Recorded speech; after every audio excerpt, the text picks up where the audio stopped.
How to add Lottie animations in Wix Studio.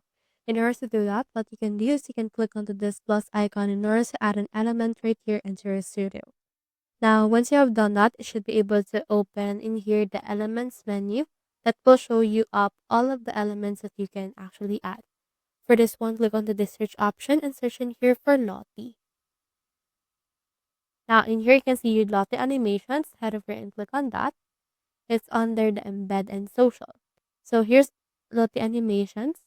So from in there, you can see it right here. So click onto this plus icon in order to add this to your site. Now, once you have added that, just head over and hover wherein you want it added. So I'll head over and add it right here onto this part of the site. So as you can see, the animation is right here, but you can also change that up. Click onto this change animation if you want to change it. And then it should be able to open in here a window that will allow you the changing of this animation. Just copy the animation URL and you should be able to change it. So that's how you add lot animations in Wix Studio. Hope we helped.